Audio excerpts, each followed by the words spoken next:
నమస్తే welcome to four sides TV. Lok Sabha ఎన్నికలకు ఎంతో సమయం లేదు. మరోవైపు అసెంబ్లీ ఎన్నికలు వచ్చేస్తున్నాయి. దీంతో అభ్యర్థుల ఎంపిక కసరత్తులో పార్టీలన్నీ తలమునకలై ఉన్నాయి.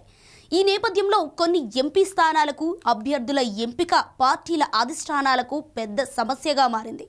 కాకినాడ ఎంపీ అభ్యర్థి ఎంపిక వైసీపీ అధిష్టానానికి తలనొప్పిగా మారింది. చివరికి చేసేదేమీ లేక గతంలో అక్కడి నుంచి 3 సార్లు వేర్వేరు పార్టీల తరపున పోటీ చేసి ఓటమి పాలైన చలమలశెట్టి సునీల్ని మరోసారి పోటీ చేయమంటోంది.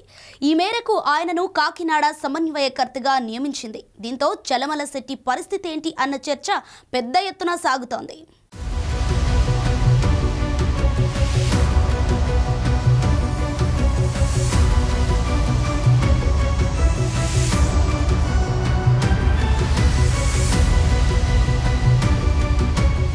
ప్రస్తుత కాకినాడ ఎంపీ వంగ గీతను వచ్చే ఎన్నికల్లో పిఠాపురం అసెంబ్లీ స్థానానికి పంపాలని నిర్ణయం తీసుకున్న వైసీపీ అధిష్టానం కొత్త అభ్యర్థిని ఎంపిక చేసేందుకు చాలా కసరత్తు చేసింది. కొందరు నేతలను పిలిచి ఎంపీగా వెళ్లాలని ఒత్తిడి తెచ్చినప్పటికీ వారంతా ససేమి రానటంతో కలవరపడింది.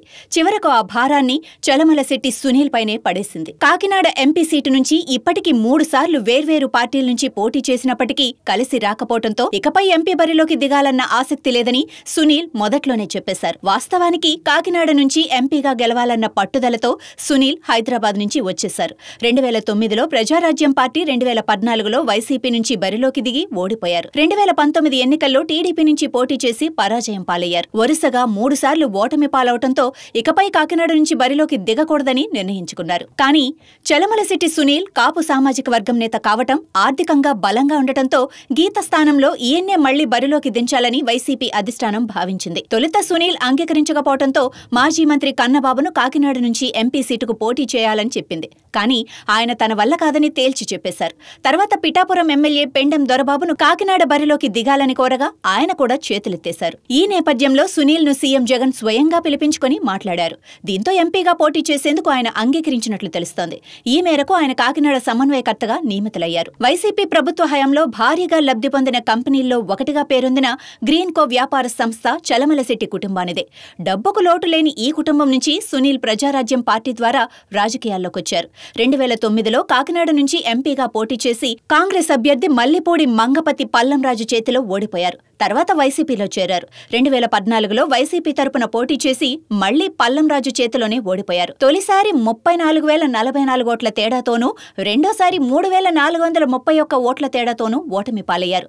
తర్వాత టీడీపీలో చేరారు. 2019లో వైసీపీ అభ్యర్థి వంగ గీతపై టీడీపీ అభ్యర్థిగా పోటీ చేసి 25,738 ఓట్ల తేడాతో మరోసారి ఓడిపోయారు. 2019 ఎన్నికల్లో వైసీపీ అధికారంలోకి రావడంతో సునీల్ మళ్లీ ఆ పార్టీలో చేరారు. నిజానికి సునీల్ కు జనసేన తరపున పోటీ చేయాలన్న ఆసక్తి ఉందని చెబుతున్నారు. టీడీపీ మద్దతుతో సులువుగా గెలుస్తానని ఆయన అనుకున్నారని, కానీ వ్యాపార అవసరాలు, ఇతర కమిట్మెంట్ల కారణంగా వైసీపీ తరపునే పోటీ చేయాల్సి వస్తోందని అంటున్నారు. కాకినాడ లోక్సభ సీటును జనసేన పార్టీ సానా సతీష్ కుమార్ కు కేటాయించినట్లుగా తెలుస్తోంది. ఈ నేపథ్యంలో చలమలశెట్టి సునీల్ ను ఈసారైనా విజయం వరిస్తుందో లేదో వేచి చూడాలి.